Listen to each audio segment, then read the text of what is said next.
Several years ago, the company I work for did something different for Christmas. Instead of exchanging gifts with one another, we partnered with a nearby senior living community for a program called Be a Santa to a Senior. Each resident filled out a small wish list, just 1 to 3 things they hoped to receive for Christmas. And our job was simple: pick a card, buy the gifts, and help make someone else's holiday a little brighter. It sounded like a fun Christmas tradition, but it became something much more. As I started reading the wish list, I expected to see things people had always wanted: a favorite book, a hobby, maybe a nice sweater. Instead, I saw requests like these: a pair of warm pajamas, large print word searches, soap, body wash, stationery, markers and coloring books. I remember staring at one card that simply asked for body wash. That's it. That one stopped me. Not because it was expensive, because it wasn't. It made me realize that something I would casually throw into my shopping cart without thinking twice could be someone else's Christmas wish. It wasn't that these items were extraordinary. It was that they made everyday life a little more comfortable. A fresh scent instead of whatever was provided by the place they lived in. A puzzle to pass the afternoon. A new pair of pajamas that actually fit. These aren't extravagant gifts. They're reminders of dignity. That Christmas changed the way I think about the word luxury items. Because luxury isn't always a sports car or a dream vacation.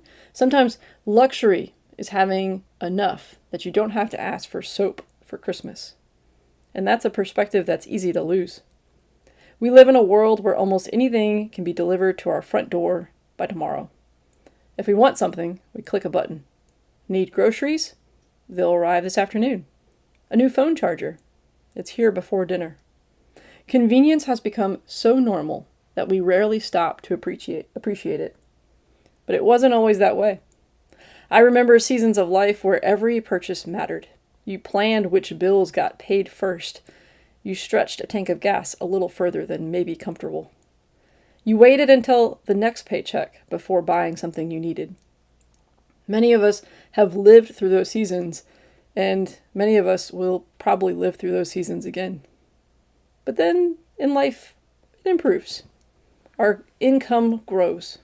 The bills become easier to manage. And somewhere along the way, we quietly forget what it felt like to count every single dollar.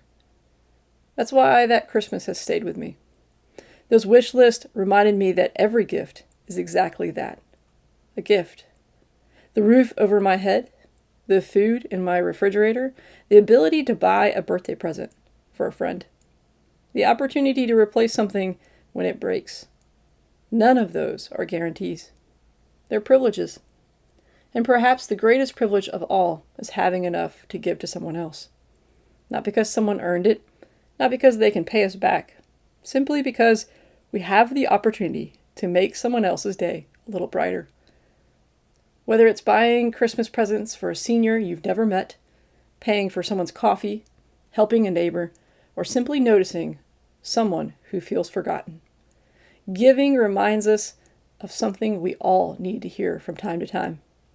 The world doesn't revolve around us. There will almost always be someone carrying a heavier burden than we are. So the next time you're tempted to focus on what you don't have, pause for a moment and look at what you do have. Look at the things you've stopped noticing because they've become ordinary. Because to someone else, those things they're not ordinary. They're extraordinary. That Christmas didn't just change someone else's holiday. It changed my definition of enough. And if we're fortunate enough to have a little extra, whether it's money, time, encouragement, or kindness, perhaps the greatest gift we can give is to share it. After all, we never know when one small act of generosity might become someone else's reason to smile, or someone else's Christmas gift or wish come true.